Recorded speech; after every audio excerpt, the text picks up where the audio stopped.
Good morning, everyone. I'm Dana Zimmerman with Fidelity National Title Group.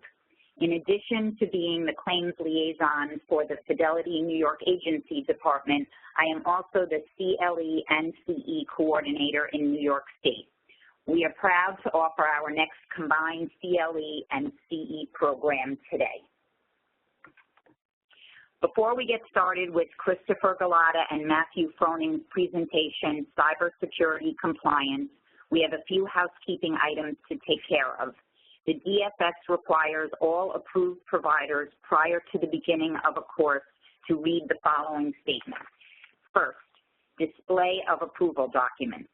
Provider, course, and instructor approval documents issued by the New York State Department of Financial Services are available for viewing by each attendee. These documents serve as documentation that your course is currently approved for credit. They also verify the approved number of credits, the license classes eligible to receive credit, and the course approval number you will need to renew your license. As an aside, all title insurance agent licensees are eligible to receive 1 CE credit for this course this morning. The course approval number will be listed on the course completion document you receive after the course. Second, attentiveness during class. During the instructional period, you may not conduct insurance or other business or read materials unrelated to the course. All electronic devices must be silenced. Texting is not permitted. Third, attendance policy. The New York State DFS requires attendance for 100% of the approved class hours. If you log in late, you may be denied credit for the course. If attendance requirements are not followed, instructors and providers may face disciplinary action, in which case credits may be jeopardized. Fourth, course completion documents. When you have successfully completed a course, you will be issued a course completion document showing the course approval number, eligible license class, and the number of credits you have received for completing the class. Retain this certificate to use when renewing your license and in the event of a department audit as proof you took the course. Remember, you cannot use credits for any course more than 1 time per eligible license class. Lastly, I have one housekeeping item before we start. On the first page of the course materials that were made available to you in the email sent on Monday, you will find an attendance verification form.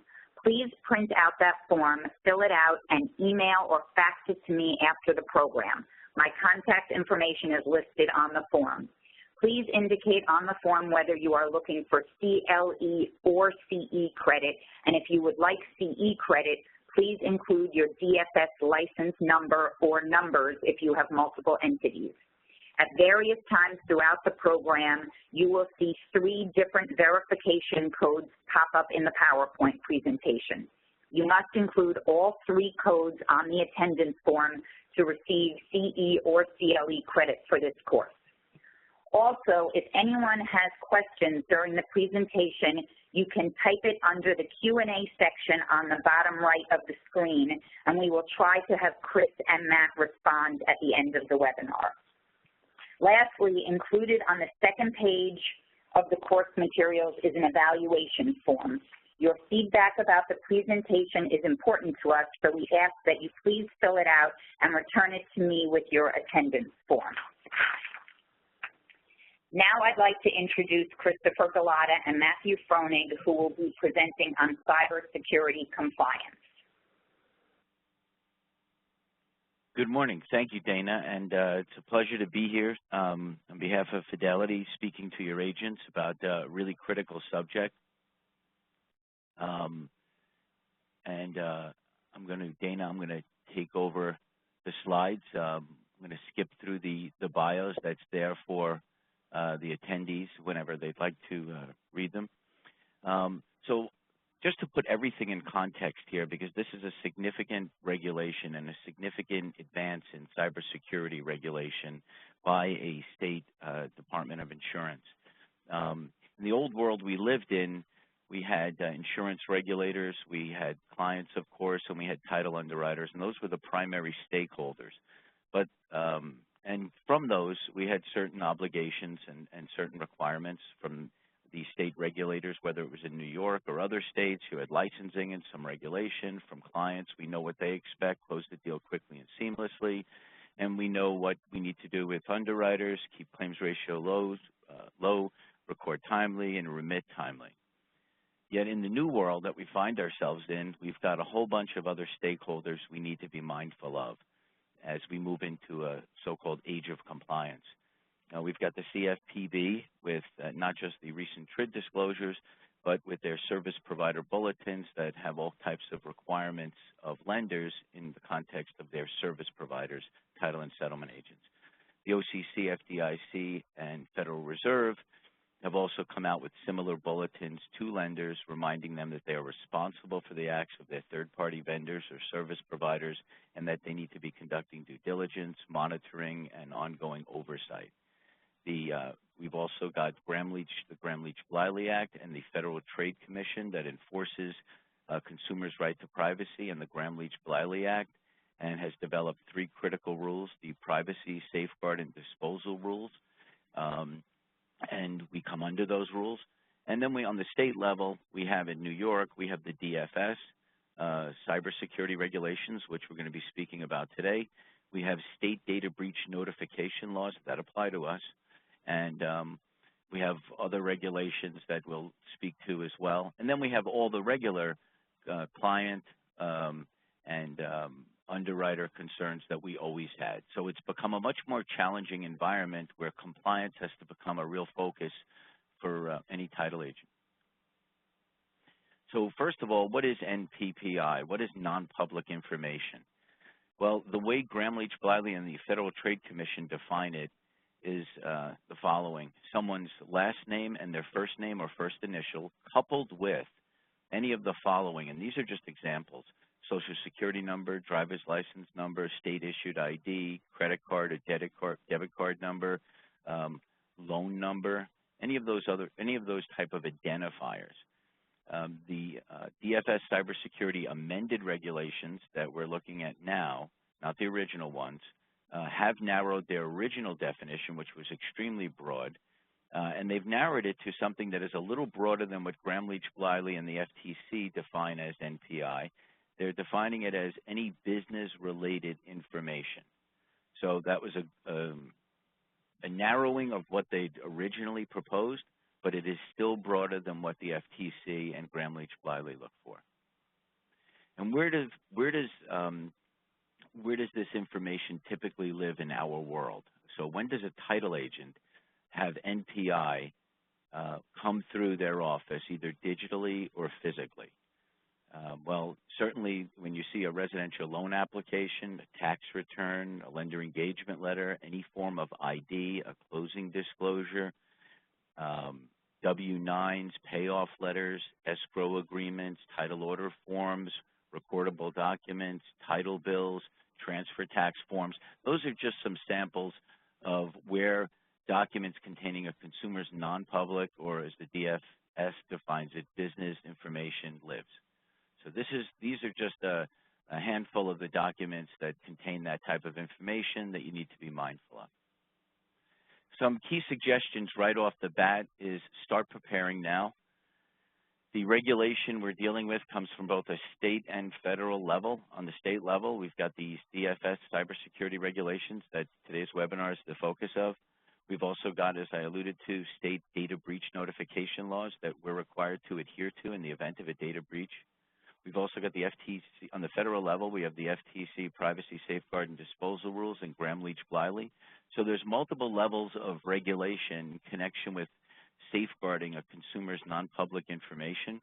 So the one point I'd like to come out of today is that this is something that a title agent really needs to be mindful of. Arguably, our industry should have been mindful of it 16 years ago when Gramm-Leach-Bliley went effective.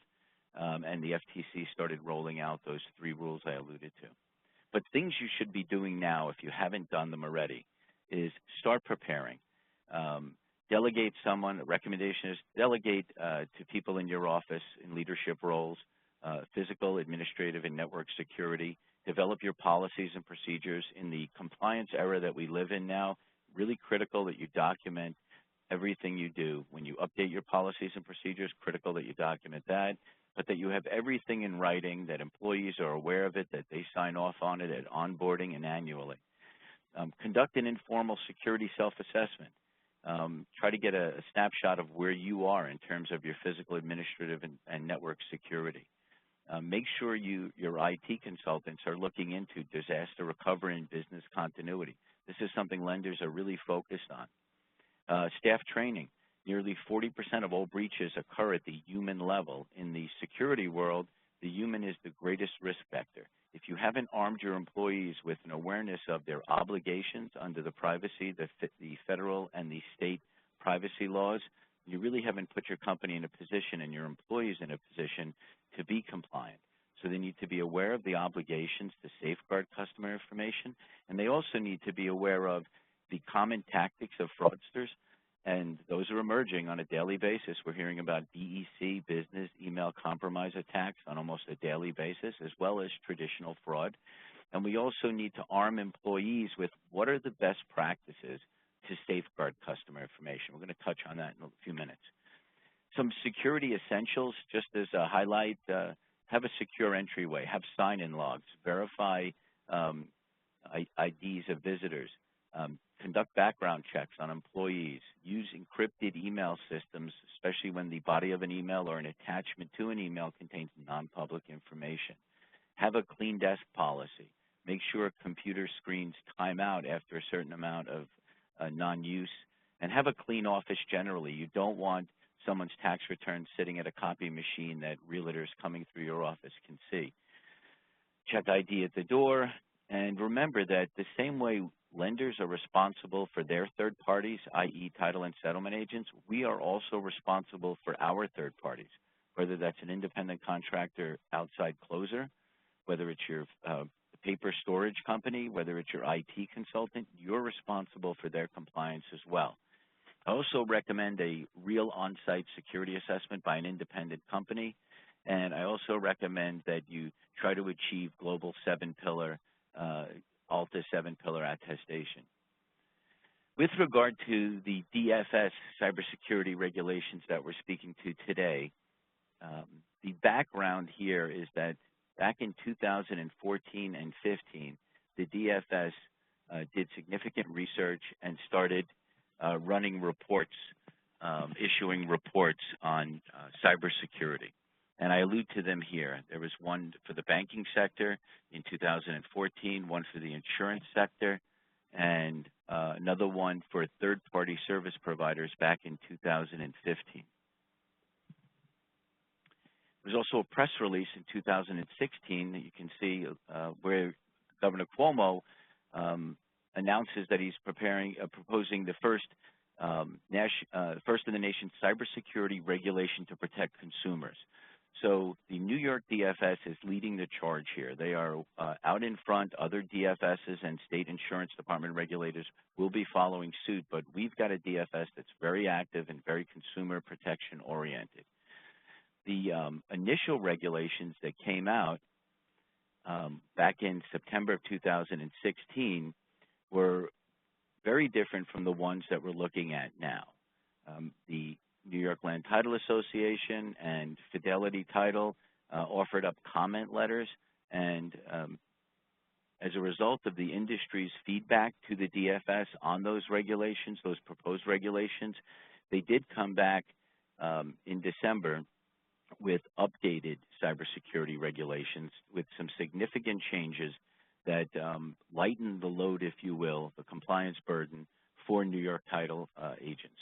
So that's really good news and really great work by the New York State Land Title Association and by Fidelity's efforts with their comment letters. The comment period for that ended on January 27th, and the amended regulations effective date is now March 1st. Okay, this is part of the DFS requirement for CE and CLE credit. The verification code is CFPB. That's CFPB. Okay. So the April 2015 DFS update on cybersecurity that spoke to the banking sector and their use of third-party service providers is of particular importance to our industry because we are those third parties. And these reports have generally concluded that while some lenders have advanced their oversight of third-party service providers, many have not. And they reminded the lenders that they need to conduct due diligence, have policies and procedures with third-party vendors, make sure sensitive data is being safeguarded, and have protections against loss resulting from any third-party service provider's failure to comply with the law. So these are the reports that kind of led up to what we're looking at now. One of their memos back in 2015 also identified cybersecurity as one of the most critical issues facing the financial world today. The DFS has begun expanding their examination procedures in the area of cybersecurity. They've identified increasing reliance on third-party service providers by financial institutions, and they're looking for more robust regulatory action in the cybersecurity space. So if you're wondering why the regulators and the lenders are moving in this direction, you could see that it was building up over time and that the original law that this is all born out of, Gramm Leach Bliley, is now 16 years old, and our industry needs to move in that direction, obviously. This is a slide from some ALTA presentations I've done with just another good checklist of items you need to be taken care of. You have to have a written plan for information security compliance, policies and procedures. You need to train your employees. You need to conduct a risk assessment. You need to test your key controls, make sure everything is working as it's supposed to. You should have an acceptable use policy with employees so they know what they can use work-related computers, tablets, and cell phones for. Maybe they shouldn't be clicking on Facebook and introducing viruses and malware to your network. Access controls, network access controls with background checks, and I won't go through the rest of this list, but I wanted you to have these so that you can see what some of the most critical assessment items are that third-party assessment companies will look at when they come on site to test you. And right out of the gate, again, in summary form, develop all your required privacy and data security policies and procedures. That includes, at a minimum, information security plans, incident response plan, disaster recovery plans, secure password policy, electronic communications and internet use policy. Assess your company's risk profile, and I would recommend having a third party do it. Your IT consultant is not the right person to be looking at your network security from a security perspective. Educate and train your workforce. As we said, nearly 40% of all breaches occur at the human level, and if you don't arm your employees with the knowledge of their obligations, what the fraudsters are doing, and what the best practices are to thwart those efforts, you really don't have a shot at compliance. Secure your workflows, whether that's physically or digitally. Ensure compliance of your service providers. Again, as lenders are responsible for us, we're responsible for our sub-vendors. And implement the sound document destruction policy, and that extends beyond paper documents. That also covers any digital media. So when you're cycling out a computer, a CPU, when you're cycling out a network copy or printer, make sure those hard disks are properly destroyed and disposed of, because they contain a lot more information than any one document. Okay, we're at the second verification code slide. So the verification code here is encryption. Again, that's encryption.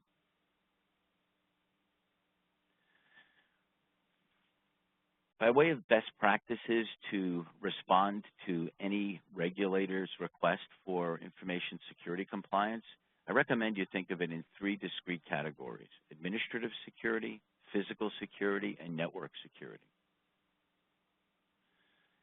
With regard to administrative security, think about staff training, think about policies and procedures, privacy notice. A shred all policy is not required, but I recommend it.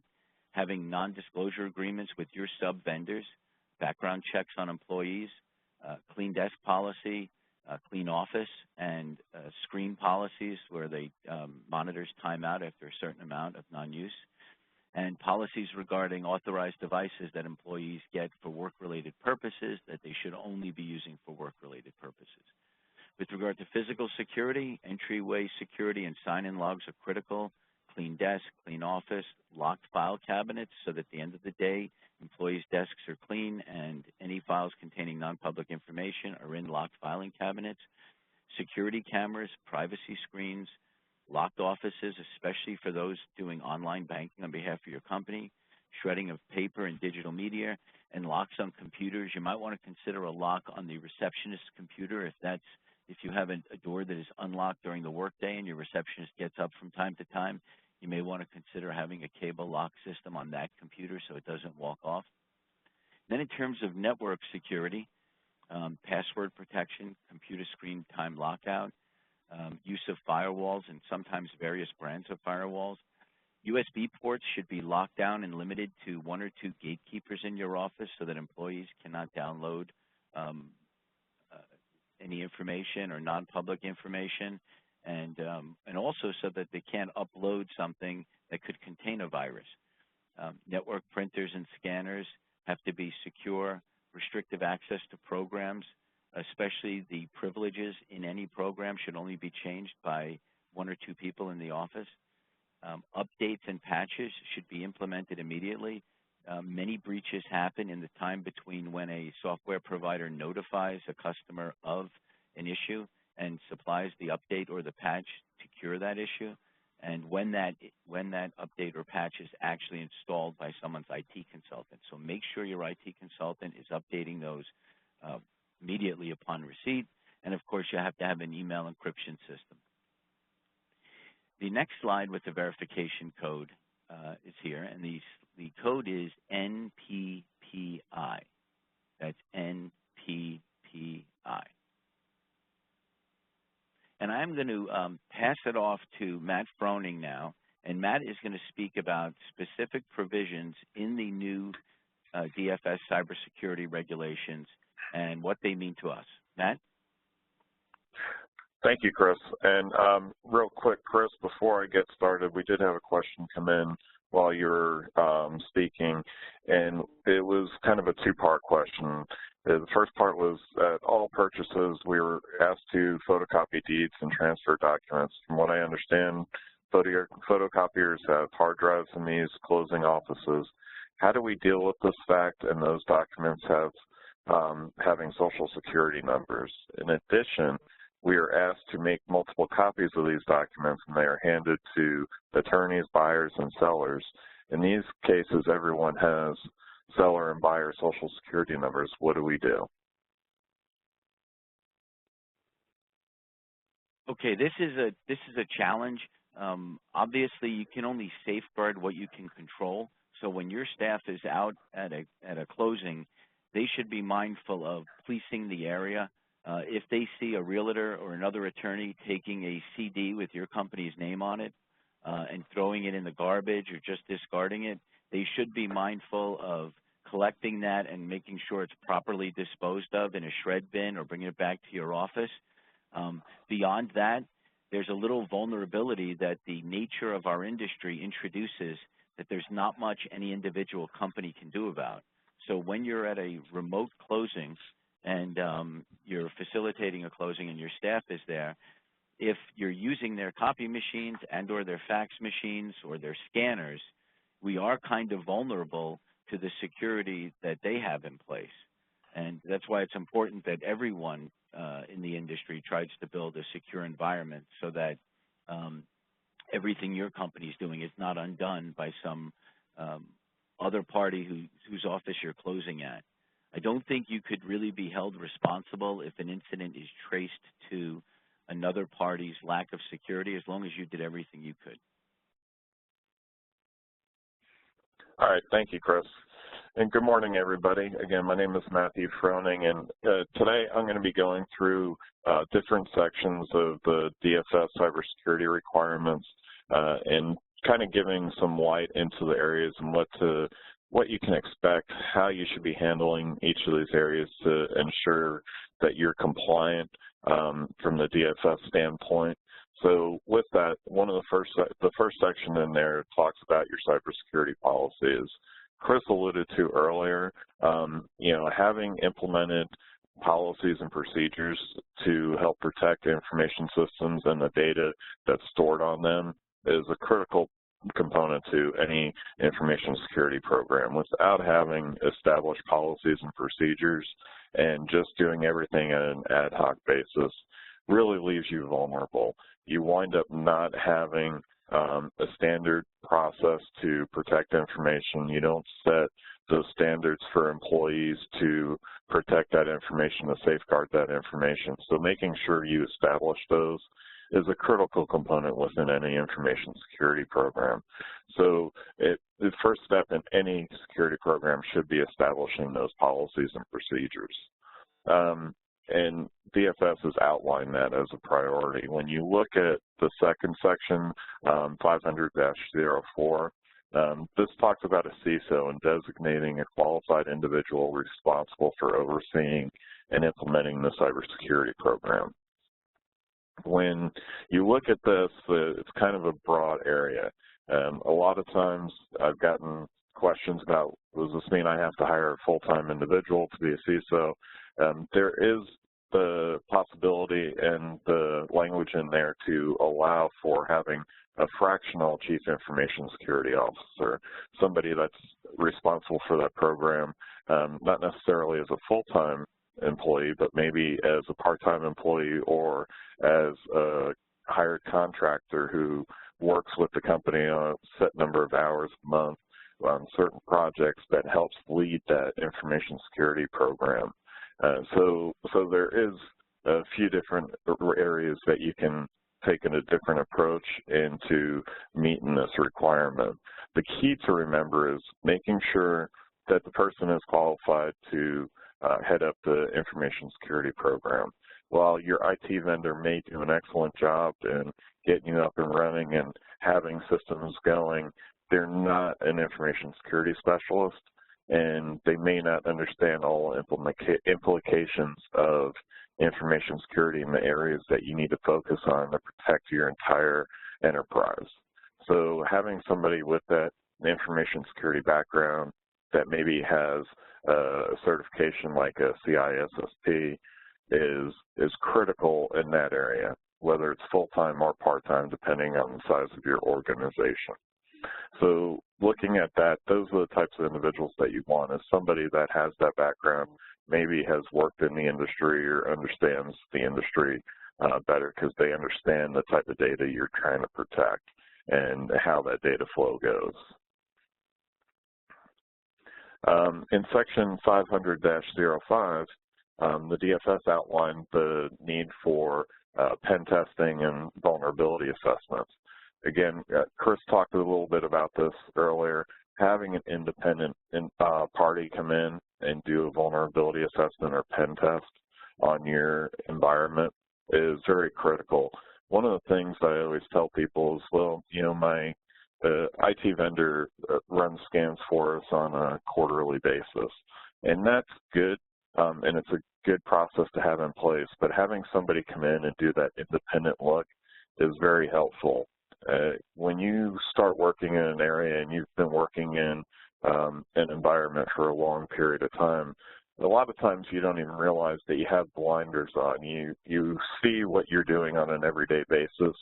You think you're perfectly aligned with the requirements of the DFS, of GLBA, and you wind up finding out later on that you're not after a data breach occurs. Having that independent set of eyes that doesn't have those blinders on, that doesn't have that intimate knowledge and understanding of what you're doing on a day-to-day basis is a key part of that. So getting those pen tests and vulnerability assessments done that look at your overall security posture from not just the technical side, but also from the physical and administrative side as well, comparing what your policies and procedures say to what's actually being done in the operational environment. In section 500-6 of the DFS, it talks about audit trails, and making sure that you securely maintain systems that are designed to reconstruct material financial transactions and include audit trails designed to detect and respond to cybersecurity events. Audit trails are a key component of any type of incident response to a data breach.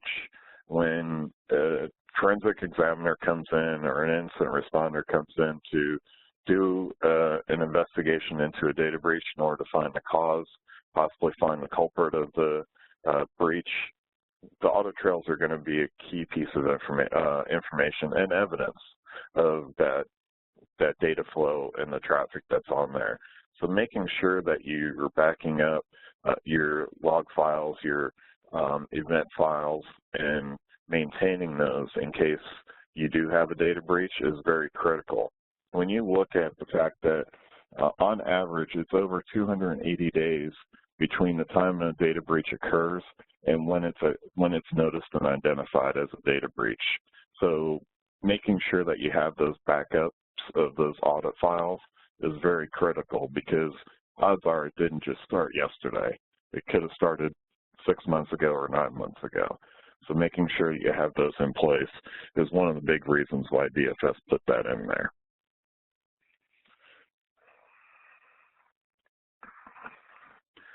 In section 500-07, it talks about access privileges and limiting the user's access privileges. Here, what they're talking about is not every user should have admin privileges. Not every user should have access to every piece of information. You want to set those access privileges based on the roles and responsibilities of the individual.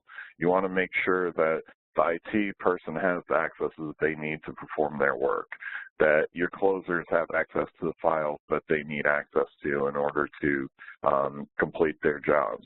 However, if you have a receptionist that's out front, that's all they do is answer the phones and work on scheduling and stuff like that, they're not a part of any type of a closing process or anything, then they should be limited on their accesses to any of that sensitive information. Also, when you get more advanced, and if you're a larger organization, you can start seeing areas where you'll limit the access to certain files to certain individuals. Only those that are a part of that file and are working on that file should have that access. So separating those out based on the roles and responsibilities helps reduce your risk while protecting that information. In section 500-08, it talks about application security. So this includes written procedures, guidelines, and standards to ensure secure development practices. Now, I know for most in this industry, they're not creating their own software. However, this also falls in line with your third-party vendor management and making sure that when you go through and you're looking at a third-party solution who is developing that code, that they're using this type of practice and making sure that they're using secure code development within that as part of your due diligence. I know a lot of you are probably sitting there scratching your head, Bill, how am I supposed to do that?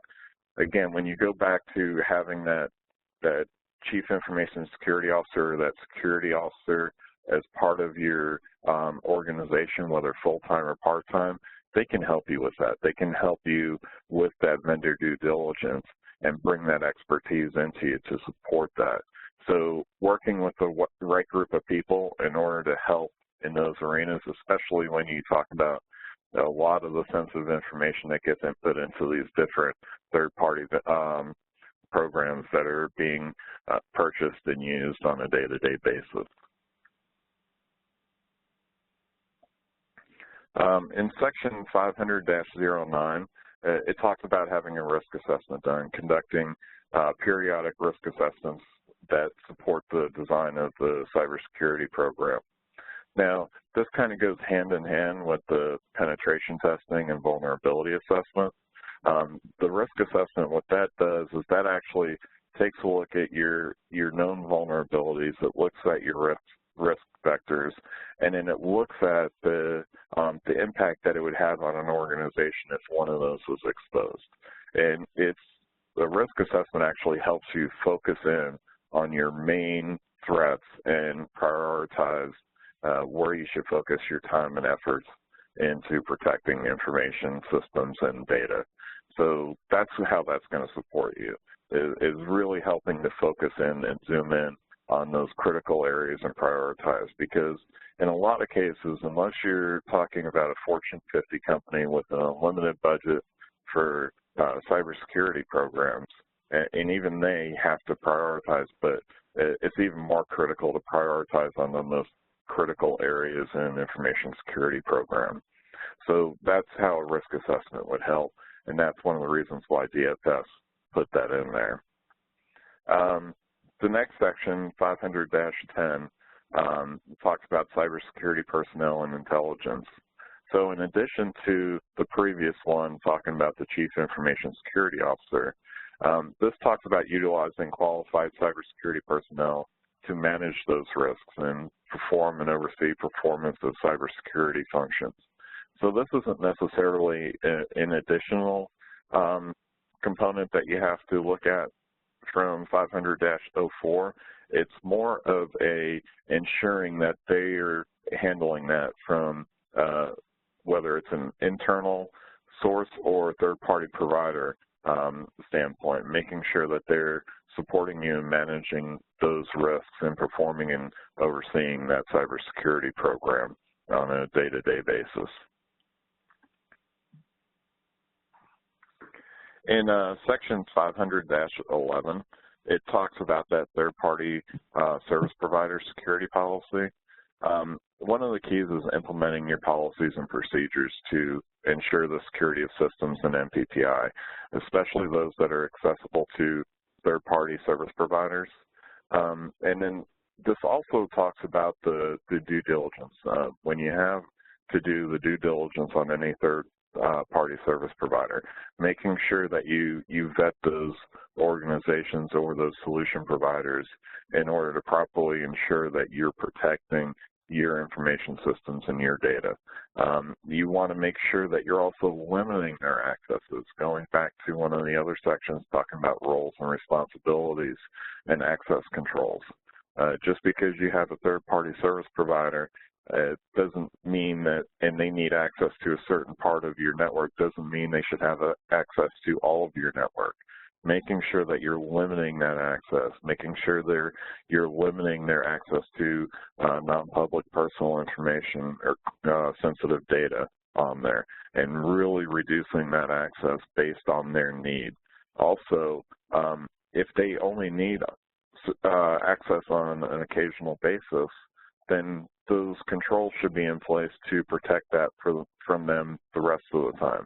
If they only need access to it the second Tuesday of every month, then that's how their controls should be set up, where that access, particularly if it's a remote access, they only have that on that second Tuesday of every month, and that's configured that way instead of having that open on a daily basis.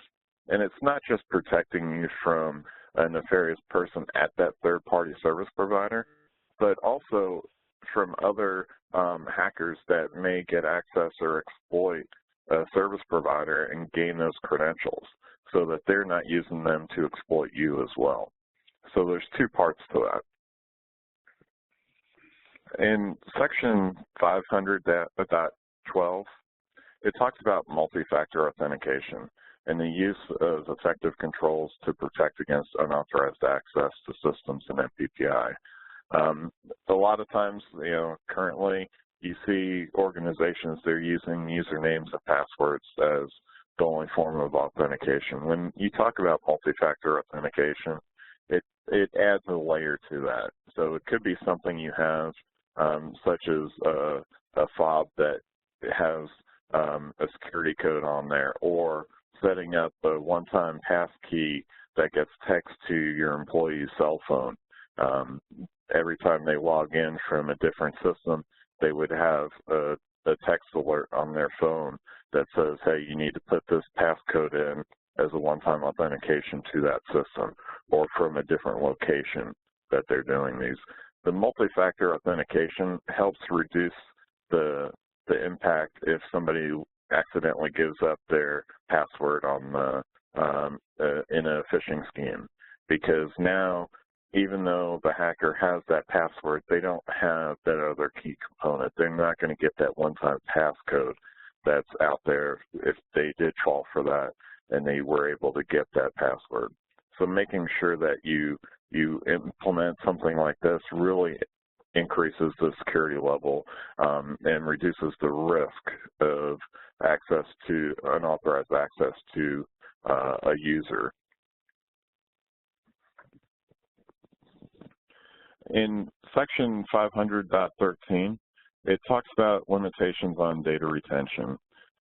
This should be included in your policies and procedure, and it should include the procedures on securely disposing of MPPI, whether that is electronic data or physical printouts that were printed for closings, that were, work papers during the process.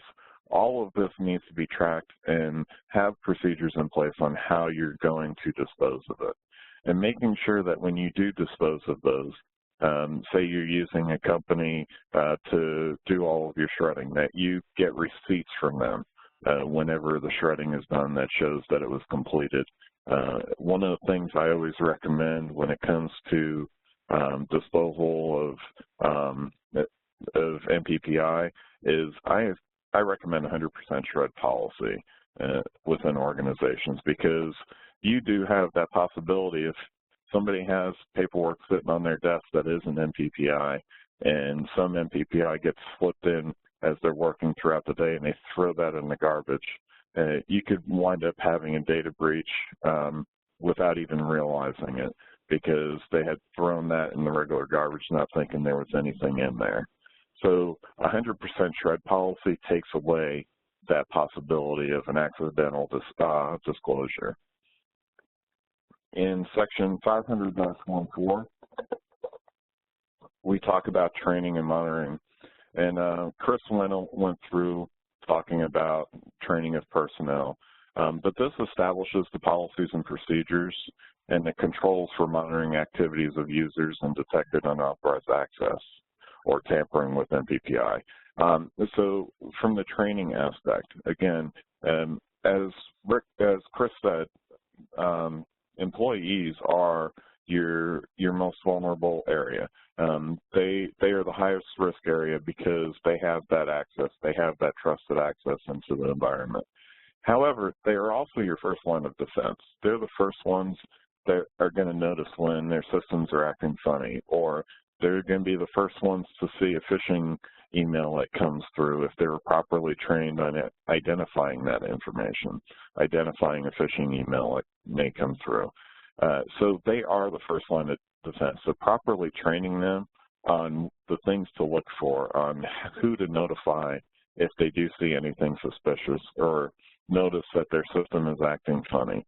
Any of that type of information they can get through training, they can really be a much needed added resource from the information security program standpoint. And then also the monitoring of your systems and of your data, making sure that that is protected, making sure that you have the network security devices in place to monitor activity both internally and externally coming into the environment, making sure that you reduce that risk. Also having something that monitors data going out of your environment, making sure that MPPI is properly protected when it's sent out of the environment, having a secure email solution as an example that looks for identifying marks such as the format of a social security number to identify and automatically encrypt an email if that is tried to send out in an unsecure way. So those are the types of things that you're looking at from a compliance piece with Section 500-14. In Section 500-15, it talks about the encryption of MPPI and implementing the controls to protect MPPI held or transmitted. These controls are to be reviewed by that individual who sits in that Chief Information Security Officer role. So making sure that you're protecting data at rest and in transit is a key component of that. And I hear a lot of people, well, we have whole disk encryption on our drives, or, you know, you can only access it internally, so we don't encrypt, or it would slow things down. You have a responsibility for protecting that information, both locally and in transit. So making sure that you work with your designated expert to find the proper solution that will work in your environment, not impact the operations, but keep you compliant is a key part of that, because at the end of the day, the protection of non-public personal information is critical. In section 500.16, we talk about an incident response plan and the requirement for that from DFS. So obviously you have to establish an incident response plan that's designed to respond and recover from an incident. And it should address the processes, identify the goals of the plan, and identify the roles and responsibilities along with the authority given within that plan. Incident response plans are really critical for an organization. The last thing you want to do is try and figure out the steps you need to take after an incident occurs. After that incident has happened and you've had a data breach, you want to have those procedures established so that individuals know their responsibilities, they know who to contact, they have the contact information in that plan, and then they can quickly get to taking those steps to recovering from an incident. When you have the data breach and you don't have that plan in place, there's already going to be enough panic as it is.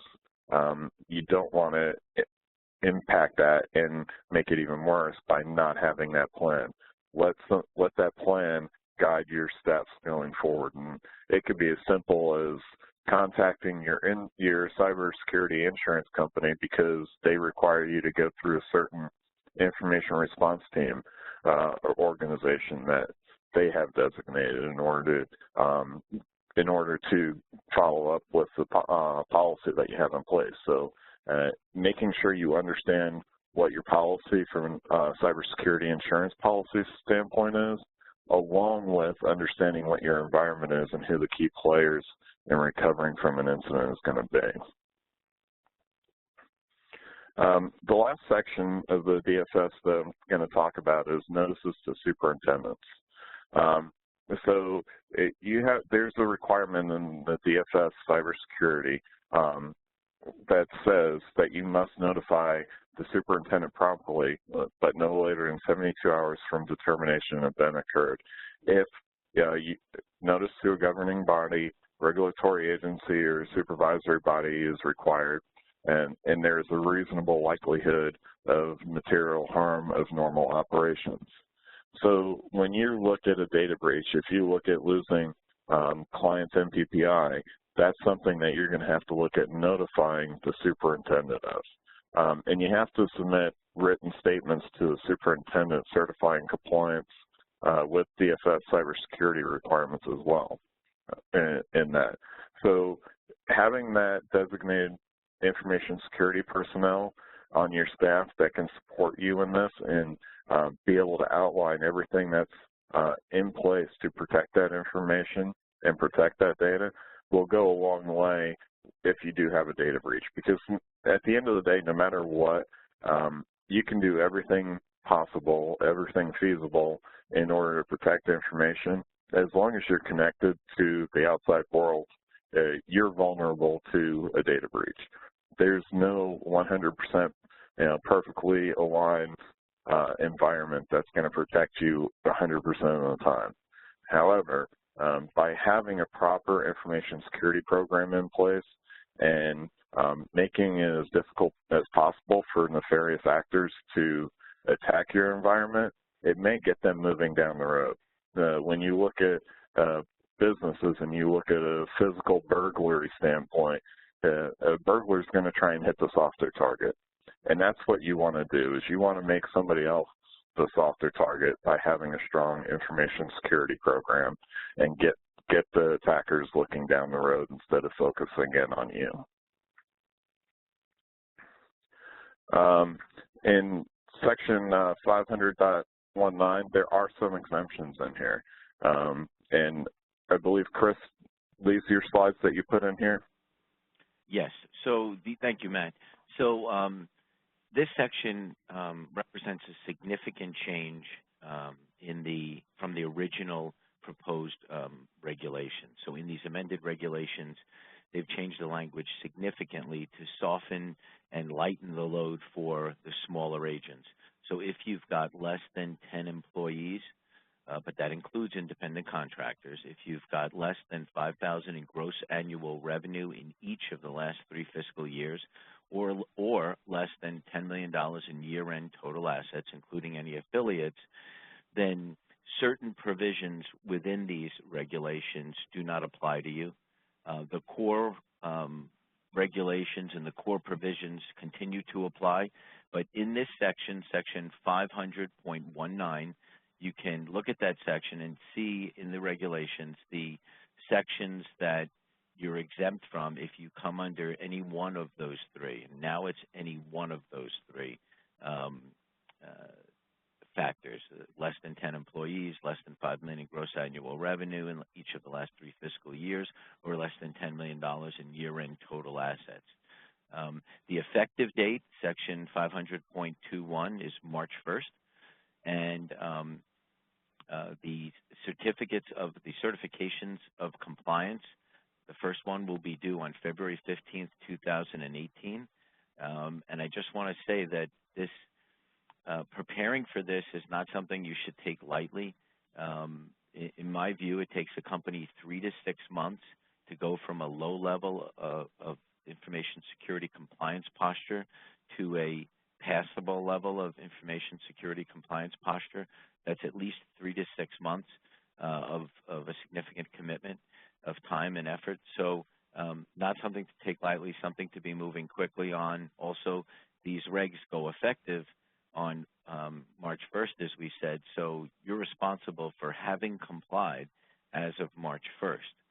I want to get back to one of the questions that was posed, and it was, are there any companies out there specializing in the title industry that does consulting on these topics and can assist in implementing these policies?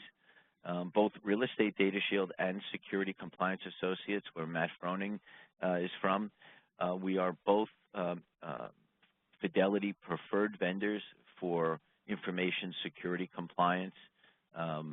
Matt's company and Matt's expertise is in information security compliance, conducting assessments, supporting remediation efforts to get yourself to a compliant posture. And Matt has done personally or overseen hundreds of title settlement industry assessments where he's actually gone on site to title agents all over the country and right here in New York and conducted an on-site security assessment for 1 or 2 days, and then written up a report, and then worked with the principal, management, IT consultants at a title agency to identify the most critical risk factors that he identified, medium risk, low risk, and then to work with the client to come up with a plan for how to prioritize the issues that they should be addressing, how to spend their budget wisely, and how to move forward so that they can get themselves to a compliant posture, not only for the sake of compliance, but as Matt alluded to, also just so that your company doesn't suffer one of these breaches.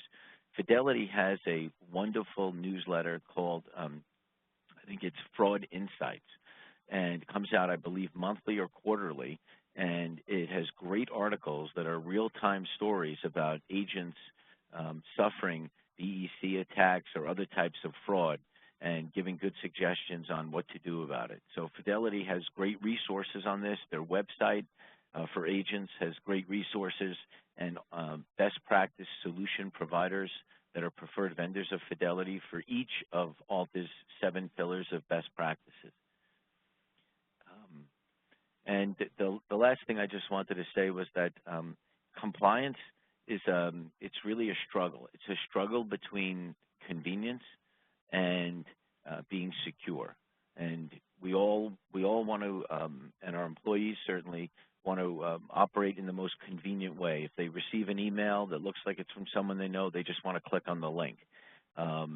If they're at a closing and somebody's throwing out critical documents with your company's name on it and consumer non-public information and your upstream referral source's name on it, if they're just leaving them around the conference room, they're just going to want to leave it there thinking it's not their job to pick that up. In order to stay compliant, employees need to be armed with this knowledge. They need to be more mindful that if any of those items ever become an issue, it's highly unlikely that the party that left that document there is going to lay claim to it and take responsibility for it. The other thing I just wanted to close with is, and then I want to give Matt a moment to say some concluding remarks, is the FTC, and Matt Froning and I have sat on panels at conferences with Federal Trade Commission commissioners discussing this very subject, information security compliance in the title industry. And what's really good about the FTC, we don't know yet how the DFS is going to enforce. Are they going to be like the CFPB or like the FTC? We don't know yet in terms of cybersecurity compliance. But just to give you some comfort, the FTC wants to see a good faith effort. What they expect from you is tied to the size and complexity of your operation. So they won't expect the same level of compliance from a 10-person title agency than they would from a 50 or 100-person title agency. So there's some comfort there. They have a common sense approach, but they do insist upon certain fundamentals, and we alluded to those during this webinar today. You have to have policies and procedures written down. You have to train your employees. You have to have encrypted emails. You have to follow the safeguard, privacy, and disposal rules, and so forth. So that's it for my comments today. Matt, we have 2 more minutes. If you could give us some concluding thoughts, it'd be great. Thanks, Chris. I would just conclude by, kind of adding on to what Chris said. When you look at this, a lot of times you got to base it on the size and complexity of an organization. And so when you guys look to work with a third party, whether it's having a fractional information security officer, having a third party coming in doing information security assessments, any type of consulting, the key is making sure that the individual or individuals or organizations look at you independently and provide you that guidance based on your size, your complexity, understanding that there's, limited budgets based on it, and really working in an efficient and effective manner to get you compliant without really disrupting operations or costing you more than the recovery of a data breach would. You want to make sure that they're looking at it and working with you as a partner to provide that guidance in an effective manner. So that's where I would end it, is saying make sure that when you're looking at the third parties, do your due diligence just like you would with any others. Talk to them, make sure they understand what your environment looks like, they understand this industry, and they know how to help you in an effective way. And Dana, I'll pass it back over to you. Thanks so much, Chris and Matt. Before we end, I just wanted to note that both Chris and Matt are considered industry experts in this field. So I didn't have a chance at the beginning, but I wanted to take a moment to properly introduce them to all of you. Chris is the founder of Real Estate Data Shield and was one of the very first to speak to our industry on the importance of lender liability for their service providers and information security compliance. He possesses a unique combination of sophistication in lender service provider needs, regulator expectations, and data security compliance obstacles and solutions. Chris is a certified information privacy professional, having successfully completed the International Association of Privacy Professionals course and certification examination. Chris has represented the leading institutional lenders in mortgage finance transactions for over 25 years and is a member of ALTA's Best Practices Task Force, working with industry leaders to develop timely and prospective regulatory solutions for title and settlement agents. And Chris touched upon Matt's experience, but I'll just add that while with Security Compliance Associates, Matt has led the execution of over 600 security assessments to include over 200 ALTA best practice assessments for title and settlement agents and attorneys.